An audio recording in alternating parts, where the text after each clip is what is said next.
Presidential Broadcast Service. Radyo Publiko ng Bagong Pilipinas para sa Bagong Pilipino. Naghahatid ng makakalagang balita at impormasyon na uugnay ng pamahalaan sa sambayanan. Tulay sa himpapawid ng serbisyo publiko. Radyo Pilipinas. Radyo Publiko. Ang boses ng Pangulo sa Iloilo. Radyo Pilipinas 585. Oras sa Radyo Pilipinas, alas 8:02 sa aga. Nagapanguna nga balita sa syudad, sa mga banwa, sa probinsya sa Iloilo, kagkaingon ng mga probinsya. Mga pananaw sa likod sa mga balita. Inyong mabatian sa Radyo Pilipinas Iloilo News. Mga balita na magasukata sa inyong aga.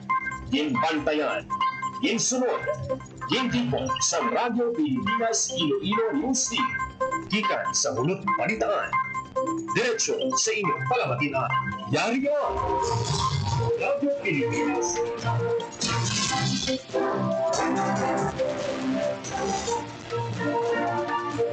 Maayong Pilipinas, good morning Western Visayas. Welcome sa Radyo Pilipinas News. Subong adlaw sang Martes, Abril 29, week 2025. Ako ang inyong tagbalita, Junel Baclay, kag karon sa aton mga headlines.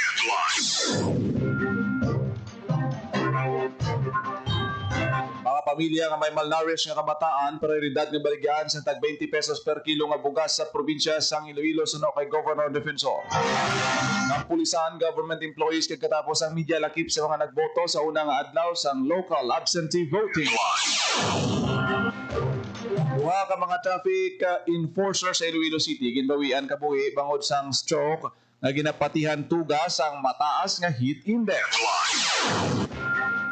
ICT team o magapatuman sa adjustment sa deployment sa mga traffic personnel bangod sa mainit nga tiyempo. City ginigilala nga global self-reliant city sa family planning kag adolescent sexual reproductive health. Baligyan ay sa 20 pesos kada kilo nga bugas sa Visayas. Target nga malunsar sa unang nga semana sa bulan sang Mayo.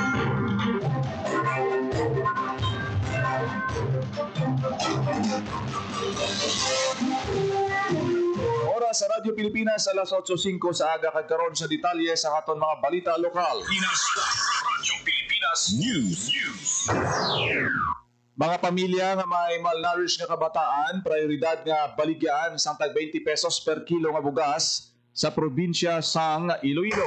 Radyo Pilipinas. Radyo Pilipinas. Sa balita. Handa na ang lokal nga pamunuan sa probinsya sa Iloilo sa pagbaligya sa barato nga bugas bilang suporta sa panawagan ni Presidente Ferdinand R. Marcos Jr. Opisyal na ginpormahan ni Iloilo Governor Arthur Defensor Jr.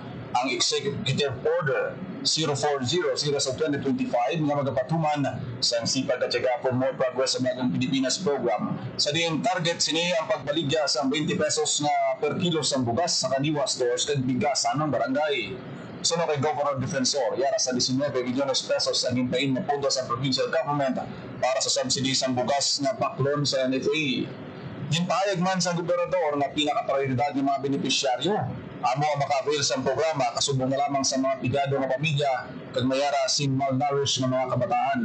Sa datos ng Provincial Health Office ginpahayag naman ni PHO Head Dr. Maria Socorro Quino nga ginabanta yara sa 12,000 ka mga kabataan sa probinsya ang malnourished kag padayon na ginabuligan pamaagi sa nutrition kag feeding program sa Iloilo Provincial Government. Sa karon, padayon ang koordinasyon sa probinsya sa Iloilo sa ibang pang ahensya kasubong sa Department of Agriculture, Department of Health, DSWD sa pag-finalize sa mga guidelines sa pagpatuman sa programa sa Visayas Region. Para sa Bagong Pilipinas, Junel Baclay, Radyo Pilipinas, Radyo Publiko. Radyo Pilipinas. Radyo Pilipinas News. Saan mga government employees kag miyembro sang media lakip sa mga nagboto sa unang nga adlaw sang local absentee voting. Radyo Pilipinas. Radyo Pilipinas. Yara sa 51 ka mga personnel sa Iloilo City Police Office ang nagboto kasunod sang pagsugod na sang local absentee voting sa Iloilo City. Sa Carmo Office ang ICPL compound, nagpila-pila ka mga pulis at nagboto sa mga kandidato sa pagkasenador kag party list samtang nagahulat ang mga personnel sa Commission on Election. Sa datos ng ICPO, yan sa 130 ka mga PNP members ang natarana magaboto sa duwa kadlaw nga local absentee voting nga magatakop sa Abril 29. Sa Iloilo Provincial Police Office naman yan sa 50 ang nagboto suno kay IPPO spokesperson Major Rolando Aranyo. Samtang pito naman kay empleyado sa Comelec Iloilo Province kung isa katatapos ang media ang nagboto sa local absentee voting sa siyudad sang Iloilo. Para sa Bagong Pilipinas, Gina Bacuay, Radyo Pilipinas, Radyo Pilipinas. Radyo Pilipinas News. Mga ka mga traffic enforcer sa Iloilo City ginbawian sang kabuhi bangod sa stroke nga ginapatihan tuga sang mataas nga heat index. Radyo Pilipinas. Radyo Pilipinas. Duha ka traffic enforcers ng Iloilo City Traffic and Transportation Management Office ang ginbawian sang kabuhi bangod sa stroke nga ginapatihan tuga sang mataas nga heat index. Mismo sa TTMO Head Aldarico Garbanzos ang nagkumpirma sini sang Lunes. Ang nagdaliwan nga traffic enforcer ang si John Tulio Jr. nga napatay sang Abril 7. Sa Tulio, na-assign sa distrito sang La Paz kag 37 na katuig nga nagaobra bilang traffic enforcer. Suno kay Garbanzos, una nga nagreklamo si Tulio sa iya supervisor na nagalain na ang iya pamatsyag samtang naga-duty. Naglisensya ini nga mag-uli agud makapahuway apang dito na siya na stroke kag ginbawian sang kabuhi. Samtang ang isa naman ka traffic personnel nga si Lester Paul Duran ginbawian sang kabuhi sang Pebrero 23 matapos ma-high blood. Masobra 6 katuig ini nga nagaserbisyo sa Dalanon. Dugan ni Garbanzos nga pareho nga may ginabatsyag na nga mga sakit ang duha ka traffic enforcers kag posible nga naglala ini tungod sa mainit nga tiyempo. Ginatagan naman sa post-Humors Award si Tulio sa ginpatigayan nga flag raising ceremony sa Iloilo City Hall sa Lunes. Gibatong sang iya nga asawa ang nasambit nga award. Nagpasalig naman si Garbanzos sa ginaproseso na nila ang assistance para sa duha ka nagtaliwan nga mga empleyado. Para sa Bagong Pilipinas, sa Marason Segudo, Radyo Pilipinas, Radyo Pilipinas. Radyo Pilipinas News. Magapatuman sa adjustment sa deployment sa mga traffic personnel bangod sa mainit nga tiyempo. Radyo Pilipinas. Radyo Pilipinas. Magapatuman sang pila ka adjustments ang Iloilo City Traffic and Transportation Management Office o kon ICTTMO sa shifting sang ila traffic personnel sa tunga sa nagapadayon nga mataas nga heat index sa syudad. Sunod kay ICTTMO Head Aldarico Garbanzos, ginalista na nila ang mga traffic personnel nga may mga comorbidities sa pag-isailhon sila sa panghapon nga schedule sang deployment sa mga dalanon. Yung payagya nga nagdiho na sila sang pila ka mga tikang agud maprotektahan ang ikaayong lawas sa mga traffic enforcer sa tunga sa mainit nga tiyempo. Nakita diri ang pagpatuman sang heat stroke break halin alas 9 sa aga tubtob alas 3 sa hapon. Sa idalam sang heat stroke break, tuguto na mga traffic enforcer nga magpalipod sa hando nga area. Pasalig ni Garbanzos, padayon nga magabantay sila sa lakad sang trapiko kag nakahanda nga magresponde kung may mga emerhensya. Nagpangalan naman sa dugang nga pasensya si Garbanzos sa publiko, hindi pa ako makita nila nga wala ang mga traffic personnels sa tunga sang dalan kung mainit ang tiyempo.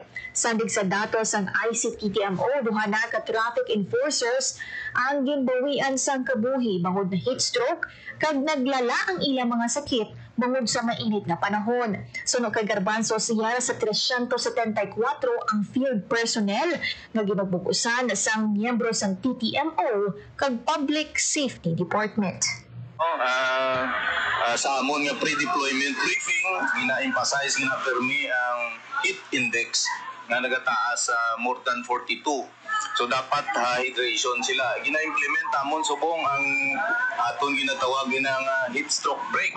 Ang heat stroke break nga ini pagkaabot alas 9 or mag-init na gid, ini sila nagapahigan na lang and then visible magyapon sa inang ilang traffic bit areas, no? Kung nilang magkanto sila sa tunga, kung may mga aralan na sila sa kilid, pero still ang inspeksyon, gina-inspeksyon nato.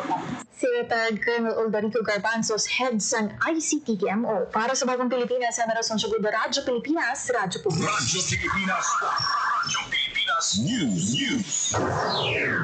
Tuman ka importante para kay Office of the Civil Defense 6th Regional Director Raul Fernandez ang pagtukod ni Presidente Ferdinand R. Marcos Jr. sa National Task Force Kanlaon.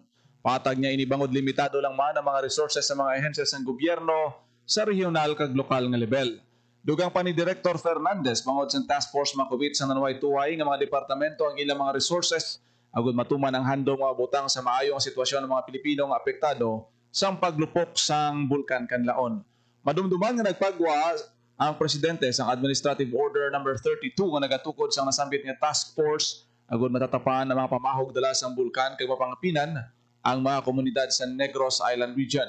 Ang task force pagpamunuan sa Department of National Defense kag pagbugusan sa Office of the Civil Defense bilang Secretariat kag sa Department of Science and Technology, Department of Environment and Natural Resources, Department of Human Settlements and Urban Development, DPWH, DSWD, DOLE, Department of Interior and Local Government kag Department of Health bilang mga miyembro sini. Radyo Pilipinas.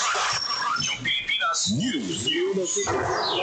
Global Self-Reliant City sa Family Planning kag Adolescent Sexual Reproductive Health. Sa detalye sa Radyo Pilipinas. Radyo Pilipinas. Ikilala ang Iloilo City bilang Global Self-Reliant City sa Family Planning, Adolescent Sexual kag Reproductive Health. Sa ginhiwat nga flag-raising ceremony sa Lunes, ginhatagan sang award sang The Challenge Initiative ang syudad bangod sa mga programa sini nga nakasentro sa family planning kag adolescent youth, sexual and reproductive health. Magluwas sa Global Self-Reliant City Award, ginkilala man ang pila ka mga opisyales, departamento kag organisasyon sa Iloilo City nga nagbuylog sa pagpatuman sang mga nasambit nga programa. Lakip sa mga programa sang syudad ako ang pag-training sa masobra sa 800 ka community health workers, masobra 200 nga postpartum family planning providers, masobra 800 ka mobile outreach service providers, kag masobra 200 ka adolescent-friendly health service providers. Naghiwat man ang syudad sa 95 ka mobile outreach activities, kag kapin 500 ka demand generation campaigns. Ang The Challenge Initiative, isa ka global platform na nagabulig pondo sa mga programa nga nakasentro sa family planning kag adolescent youth, sexual and reproductive health sa mga lokal na komunidad. Una nga nagpasakop ang Iloilo City sa TCI sa 2023. Personal naman nga gimbato ni Vice Mayor Jeffrey Ganson ang nasambit nga award. Para sa Bagong Pilipinas, Emerson Siagudo, Radyo Pilipinas, Radyo Publiko. Radyo Pilipinas. Radyo Pilipinas News. Malita ginatingwaan sa Department of Agriculture na mapadasig ang pagsugod sa baligyan na isang 20 pesos kada kilo ng NFA rice sa Visayas. Ginkumpirma ni Agriculture Secretary Francisco Tio Laurel nga may isa sa una nga semana sang Mayo ang target nga launching sang programa sa Cebu.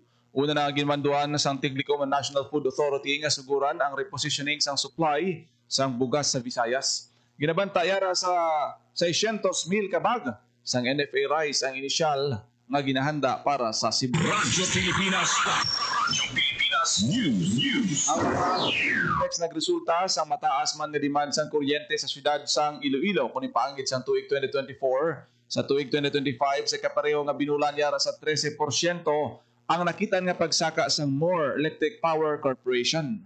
Para madumala ang mataas nga demand, nagpatigayon ang More Power sa emergency feeder load balancing sang nagligad nga Sabado kag Domingo.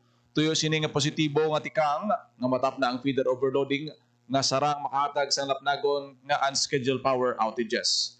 Ginsiling ni Engineer Christopher Serrano, Deputy Head of Network Development Operations sa More Power, kinahanglan ang feeder load balance para sa bisan ano nga power system kung may pagtaas sa single phase load. Users kaangay sang residential consumers kinahanglan nga mapaidalom ini sa load balancing agud malikawan ang power tripping. Sa Iloilo City yara sa 90% sang kabugusan nga consumers sang More Power ang nagabugos sa residential. Karon nga tuig na obserbaran sang More Power ang pagsaka sang consumption antes ang bulan sang Mayo. Ginagabi kada ko ang papel sang tuman kainit nga panahon antes ang bulan sa Mayo kabangtanan sa pagsaka man sang demand sa power consumption. Radyo Pilipinas. Radyo Pilipinas News. Agriculture Western Visayas sa mga rice farmer ang paggamit sa precision rice seeder sa pagpanggas sang palay. Suno kay Engineer Flerida Di Mamay, Senior Science Research Specialist ng DA Western Visayas Research Division. Taman ka efficient ang precision rice seeder sa isa ka tawo agon mag-operate sang teknolohiya kag may kapasidad nga 2-3 ka hektarya kada adlaw. Ini ang mas bentaha kung ipanggit sa traditional nga pagsabog nga nagakinahanglan sang 2 ka tawo. Dugang padiri mas manubo ang seeding rate nga kinahanglanon halin sa 4 tubtubanom ka sako sang bini sa kada hektarya, pwede magdangat lang sa 2 ka sako gamit ang precision rice seeder. Nagapati man si Engineer Dimamay nga sa piyak nga may kamahalan ang precision rice seeder. Sa ulihi, makabawi gyapon ang isa ka manguma sa paggamit sini bangod mas makatipid sila sa gasto sa labor kag inputs kag minimal ang mangin impact sini sa palibot. Ginatagban ni Engineer Dimamay nga maapos lang nga mahiburuan ang paggamit sang precision rice seeder nga sarang matunan sa isa lang ka adlaw. Radyo Pilipinas. Radyo Pilipinas News. Ibot sa mga paluparan sa Western Visayas sang Lunes, Abril 28 sa Roa City Airport naman ang inpadulungan ni Department of Transportation Secretary Vince Dizon. Suno kay Mayor Ronnie Dadivas ginpasalig sang Tiglicom nga gilayon nga matigayon ang pila ka mga development sa Roa City Airport, lakip na diri ang pagpalapad sang airport passenger terminal, pagpatindog sang airport tower para sa kaluwasan sang publiko kag pagbakal sa mga dugang nga equipment nga kinahanglanon sa paluparan. Si Dizon ginaabi-abi sa alkalde sa siyudad sang Rojas. Kung madumduman antes magpadulong sa Rojas, ginbisita man ni DOTR Secretary ang mga paluparan sa Bacolod, Iloilo kag probinsya sang Antique. Radyo Pilipinas. Radyo Pilipinas News. Nagupod ang pila ka mga selebrasyon sang Love Boracay sining nga tuig, pinaagi sa diplomatic visit nga ginpatigayon sang local government unit sang Malay, Aklan, ginpadulungan sa mga ambasador ang Boracay Island kag nakisadya sa selebrasyon sa tema nga strengthening global connections through business and tourism. Ginbaton sang Boracay ang mga respetado nga ambasador nga mosanday His Excellency Dato Abdul Malik Melvin, ambasador sang Malaysia; Ilan Floss, ambasador sang Israel; Gilberto Fonseca Guimaras de Moura, ambasador sang Brazil; Agus Wijojo, ambasador sang Indonesia; Sri Kars Kumar sang India. Ginpangunahan ang aktibidad ni Malay Mayor Frolibar Bautista. Nagtambong man sa aktibidad si Aklan Governor Jose Enrique Miraflores. Nagsugod ng diplomatic visit sa isa ka diplomatic fellowship night kaya nagtakop sa isa ka elegante nga send-off dinner. Ginpasalamatan naman sang LGU Malay ang tanan ng mga partner kag stakeholders nga nangin kabahin sang selebrasyon. Radyo Pilipinas. Radyo Pilipinas News. Ang Iloilo City Government ang beat reporters kag mga media outlets nga nagabulig sa pagwarag-dagwag sang insakto kag tampad nga impormasyon na tuhoy sa mga programa sa syudad. Personal ginhatag ni Iloilo City Mayor Jer Treñas ang certification sa mga awardees. Lakip sa ginkilala sang Iloilo City Government ang Radyo Pilipinas Iloilo sa pagbulig sa pagpalapnag sang insakto, accurate ug timely nga balita sa syudad. Magluwas sa Radyo Pilipinas Iloilo. Ginkilala man ang sang Iloilo City Government ang kontribusyon sang 12 ka iban pang media outlets sa patag sang print, radio, TV kag online. Radyo Pilipinas. Radyo Pilipinas News. Sa pagpanguma, ginapakilala karon sa Department of Agriculture Western Visayas ang paggamit sa agricultural drone. Suno kay Engineer Frileda Dimamay, Senior Science Research Specialist ng DA Western Visayas Research Division. Manami ang feature nga ginatanyag sa isa ka agricultural drone. Magluwas sa seeding. Ang agricultural drone ang pwede man nga gamiton sa pag-spray sang pesticide, pag-apply sa abono pati na sa pagbahog sa mga isda. Dugang pa ni Engineer Dimamay, hindi lamang limitado sa isa ka commodity ang maservisyohan sini, magluwas sa palay mahimo gamiton ang drone sa mga ginatanom nga mais, tubo kag mangga. Masangkad man ang masarangan serbisyohan sa drone na may kapasidad nga 12 ka hektarya kada adlaw. Radyo Pilipinas. Radyo Pilipinas News. Oras sa Radyo Pilipinas. Radyo Pilipinas. Kapatihan ang detalye sa mga nagapanguna ng balita sa pagpangalagad sang Radyo Pilipinas News subong adlaw sa Martes, April 29, 2025 sa dugang pangabalita kag informasyon. I-follow lang, i-share kag i-like ang aton nga Facebook page Radyo Pilipinas Iloilo. Kung lamang inyo alagad ang inyo tagbalita kada aga, Junel Baclay. Mayong aga Pilipinas. God bless Iloilo.